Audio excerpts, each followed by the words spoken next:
ఆహ్, రోజు వైఎస్ఆర్‌సీపీ నాయకుడు మాట్లాడుతున్న వ్యవహారం చూసుకుంటే, మావిగన్నే గొప్పది, అమరావతి వేస్ట్ అన్నట్టు పదే పదే మాట్లాడుతున్నారు. దాన్ని ఎలా చూడొచ్చంటారు? నిజంగానే గతంలో అయితే శ్రీకృష్ణ కమిటీలో కూడా చెప్పింది, ఈ ప్రాంతంలో పెట్టుకుంటే 3 ప్రాంతాలు కలిపి పెట్టుకోమని చెప్పి గతంలో కూడా చెప్పింది. దాని ప్రకారం అప్పట్లో కూడా అనౌన్స్ చేశారు. దాని ప్రకారం నడుస్తోంది. కానీ ఇప్పుడు కొత్తగా ఈయన తీసుకొచ్చిన మావిగన్నదే గొప్పది, అమరావతి గొప్పది కాదు అన్నట్టు మాట్లాడుతాను. ఎలా చూడొచ్చంటారు? మామూలుగా రాజకీయాల్లో హత్యలు ఉండవు, ఆత్మహత్యలే ఉంటాయి. జగన్మోహన్ రెడ్డి లాంటి వెర్రి నాయకుడు ఈ రాష్ట్రంలో ఉండటం రాష్ట్ర దౌర్భాగ్యం. అంటే ఆయన ఎప్పుడు ఏది మాట్లాడతాడో, మందులు వేసుకున్నప్పుడు ఒకలా మాట్లాడతాడు, మందులు వేసుకున్నప్పుడు ఒకలా మాట్లాడతాడు. అంటే ఆయనకి వెర్రి పుట్టినప్పుడేమో 3 రాజధానులు అంటాడు, అధికారంలో ఉన్నప్పుడు ఏం పీకాడు? ఈ మావిగన్ అనేది ఏదో అప్పుడే పెట్టి ఓ 4 రాళ్ళు 4 బస్తాలు భారతీయ సిమెంట్ నుంచి తెచ్చి 4 బస్తాలు సిమెంట్లు వేసి 4 ఇటుకలు వేసి ఉంటే వాళ్ళు నీకు దౌర్భాగ్యం ఉండేది కాదుగా. నీ 151 11 అయ్యి కాదు కదా. అంటే నువ్వు ఏమనుకుంటున్నావు అంటే ఇంకా ఈ రాష్ట్రంలో వెర్రి జనాభా ఉన్నారు, నేను ఏది చెప్తే అది నమ్ముతారు, ఇంకా నన్ను నమ్మి మళ్ళీ నాకు అధికారం ఇస్తారనే భ్రమల్లో బతుకుతున్న జగన్మోహన్ రెడ్డిని ఈ భ్రమలు తొలగిపోయే రోజులు దగ్గరలోనే ఉన్నాయి. ఎందుకంటే ఈ మావిగన్ అనేది ఆల్రెడీ సిఆర్టీఏ ప్రాంతం. అది ఆల్రెడీ 2015లో ఎప్పుడైతే సిఆర్టీఏ చట్టం పెట్టాడో ఆ చట్టంలోనే ఎక్కడి నుంచి ఎక్కడి వరకు, పామర్ నుంచి బాపట్ల వరకు, చీరాల అన్నీ, పొన్నూరు ఏవేవైతే ఉన్నాయో అన్నీ కూడా కలిపి. అంటే ఏంటంటే ఏదో ఒకటి ఈయన చెప్పాలి. ఈయన చెప్తే గొర్రెల్లాగా తల ఊపే ఈ అంబటి రాంబాబు లాంటి వాళ్ళు, ఈ పేర్ని నాని లాంటి వాళ్ళు, ఈ ఆంబోతు రోజా లాంటి వాళ్ళు ఉంటారు. కాబట్టి ఏదో ఒకటి వాగేస్తే దాన్ని జనాభాలో పెట్టేసి ఆ పనికిరాని ఆ సాక్షి ఛానల్, అవినీతి సొమ్ముతో పుట్టిన సాక్షిలో డబ్బాలు కొట్టుకొని వాళ్ళకి ఒత్తాసు పలికే కూలీ ఛానళ్ళు, వీళ్ళందరూ కూడా కలిసి లేని విషయాన్ని ప్రజల్లో రుద్దాలని చేసే ప్రయత్నం ఈరోజు రాష్ట్ర ప్రజలు ఎవరు కూడా హర్షించరు. ఈ రాష్ట్ర ప్రజలందరూ కూడా జగన్మోహన్ రెడ్డి వాస్తవ పరిస్థితి ఏంటో ఈరోజు అందరికీ అర్థమైపోయింది. అంటే ఆయన గతంలో ఏ ఒక్క ప్రాజెక్టు కట్టింది లేదు, ఓన్లీ ఒక ప్యాలెస్, వైజాగ్లో ప్యాలెస్ పెట్టాడు, ఆయన ప్యాలెస్ కట్టుకున్నాడు అని చెప్పి గతంలో కూడా విమర్శలు వచ్చినాయి. దానికి తగ్గట్టుగానే ఆయన కట్టాడు, దాన్ని వదిలేసి వచ్చాడు. ఇప్పుడు గవర్నమెంట్కి ఏం చేయాలో తెలియని పరిస్థితి. ఇప్పుడు ఇది కూడా ఏదో రకంగా నేను పేరు చెప్పా కాబట్టి నా పేరు మీద వస్తుంది, నేను చేశానని చెప్పి గతంలో క్రెడిట్ చోరీ అని చెప్పి మాట్లాడుతున్నారు. అలాగే ఈయన క్రెడిట్ మరి చోరీ పాల్పడటానికి ఇలాంటి వ్యాఖ్యలు చేసి భ్రమల్లో బతికే వాళ్ళని ఏం చేయలేము.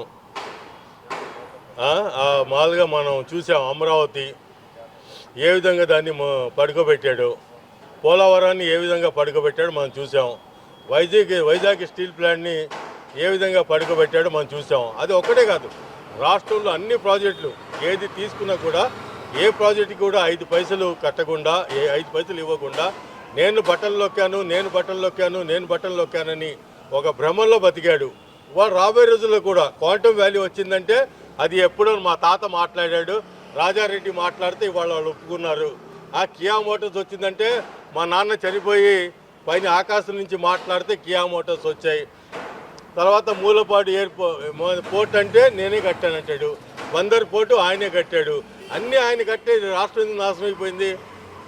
అంటే ఇంకా చెప్తున్నాను కదా, ఏదో వెర్రి వెంగళప్పలు, ఇంకా ఈ అన్నం తినని జనాభా ఎవరైతే వైసీపీ నమ్మేవాళ్ళు ఉన్నారో వాళ్ళ భ్రమంలో నుంచి ఈయన బయటికి రాడు, వాళ్ళని కూడా బయటికి రానివ్వడు. అదేవిధంగా చూసుకుంటే అమరావతిలో ఏదైతే మౌలిక సదుపాయాల కోసం 50,000 కోట్లు గవర్నమెంట్ ఇచ్చింది, డబ్బులు ఎవరైతే ఉన్నారో కన్స్ట్రక్షన్ కానీ దానికని ఇచ్చింది. కానీ వీళ్ళు చెప్తున్నట్టుగానే అక్కడ 2 లక్షల కోట్లు ఖర్చు అవుతుందని పదే చెబుతున్నారు. నిజంగా 2 లక్షల కోట్లు పెట్టుబడి పెట్టాల్సిన పరిస్థితి ఉంటుందంటారు. అమరావతి మూల పెట్టడానికి మూల కారణం ఏంటి? 6 రోజుల నుంచే చెప్తున్నాడు 1,00,000 కోట్లు అవుతున్నాయి. అంటే అది ఆయన ఊత పదం. తన చేతగాని పనిని ఎదుటివాడి మీద నెట్టడం అంటారు చూసారా. లేదు, బాబు గారు చేసి చూపెడుతున్నారు, నువ్వు 4 రోజులు ఓపిక పట్టు. నువ్వు ఇవాళ నువ్వు ఎగిరి గంతేసినా, నిలబడి దంచినా, ఎగిరేది దంచినా, ఇవాళ నీకు ఎలక్షన్లు వచ్చి రేపు నువ్వు ముఖ్యమంత్రి అయిపోవు కదా. 29 వరకు చూడు చంద్రబాబు నాయుడు గారు ఏం చేయగలరు చూపెడతారు. ఇప్పుడు మేము ఏదైనా చేస్తేనే కదా 29లో మళ్ళీ ప్రజలు మమ్మల్ని ఓట్లేసేది. ఎవరైనా అల్టిమేట్ ఎవరు? ప్రజలే కదా. నువ్వు ఇవాళ 100 చెప్పుకో, నీ తల్లి చెల్లి నిన్ను నమ్మదు, ఈ రాష్ట్ర ప్రజలు ఎలా నమ్ముతారు నిన్ను? నీ కెపబిలిటీ నీది ఏంటి అసలు నీ క్రెడిబిలిటీ ఏంటి అంటే ఎంత మన ఏరియాలోనే చెప్తాం. ఎవడైనా తల్లిని చెల్లిని చూడకపోతే ఏమంటాం, ఆ దళితుడి ఇంటికి వెళ్ళొద్దు అంటాం. ఆడు తల్లి చెల్లిని పట్టించుకోడు, అలాంటి వాడితో ఏంట్రా సంబంధం అంటారు. అలాంటిది నిన్ను ఎవరు నమ్మేయడానికి వాళ్ళు సిద్ధంగా ఉన్నారు? ముందు నీ కుటుంబాన్ని నువ్వు సరిదిద్దుకో, నీ కుటుంబంలో ఉన్న కళల్ని నువ్వు ముందు పూర్తి చేసుకో.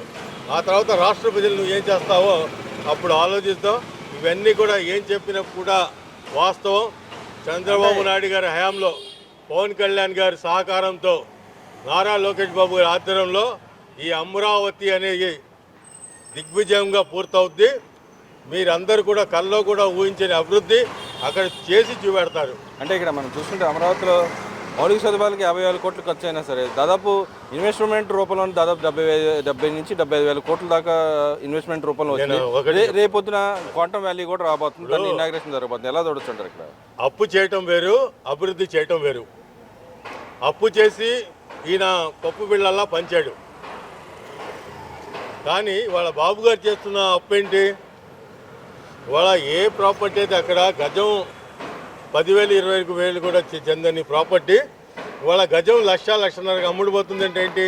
కానీ అభివృద్ధి అంటాడు. అంటే నీకు అభివృద్ధి అంటే తెలియదు. నీకు అరాచకం తప్ప, నీకు అరాచకం చేయటం తప్ప నీకు అభివృద్ధి అనేది నీ జీవితంలో లేదు. కాబట్టి నువ్వు ఏంటంటే బాబు గారు చేసే ఈ విజనరీ పనులన్నీ కూడా నీకు అర్థం అవటం అనేది జరగదు.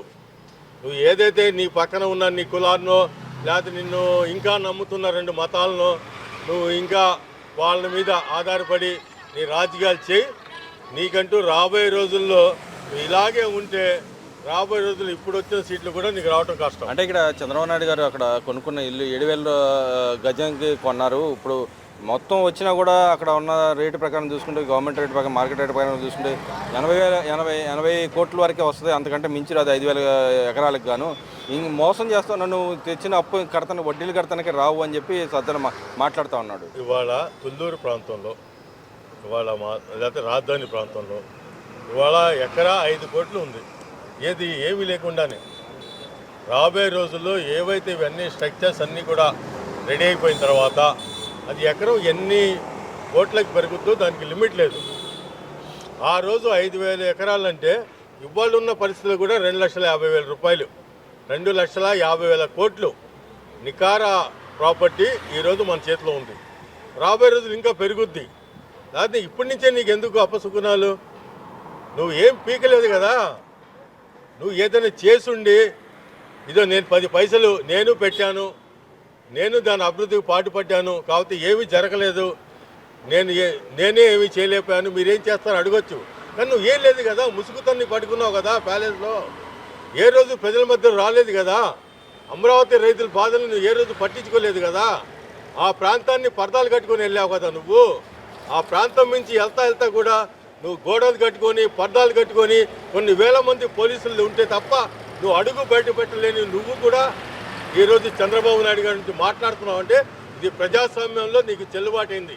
అదే రాజకీయంలో అయితే నీలాంటి వాళ్ళు ఏం చేసేవాళ్ళు అది చేసేవాళ్ళు. అదేవిధంగా చూసుకుంటే మూలవరం పోర్టుకి ఆయన వెళ్ళి అక్కడ ధర్నా చేయబోతున్నారంట రేపు 15వ తారీఖు. ఎలా చూడొచ్చు అంటారు? ఓ పక్క ఏమన్నా మూలవరం పోర్టు ప్రధానమంత్రి గారు వచ్చి ఓపెన్ చేస్తారని చెప్పి గవర్నమెంట్ అనౌన్స్ చేయడం కూడా జరిగింది. ఎలా చూడొచ్చు అంటారు? దేనికోసం వెళ్ళి ధర్నా చేస్తారు? విజయనగరం ఎయిర్పోర్ట్ పరిస్థితి ఏంటో శ్రీకాకుళం, విజయనగరం, వైజాగ్ వాళ్ళకి తెలుసు. మనం ఇప్పుడు ఆయన చెప్పాడు మెడికల్ కాలేజీలో 17 తెచ్చానని చెప్పి పులివెందల్లోనే దిగాను లేదని మీడియా మొత్తం చూపెట్టింది. ఆ ముండి గోడలు తప్ప అక్కడ ఏమీ లేదని.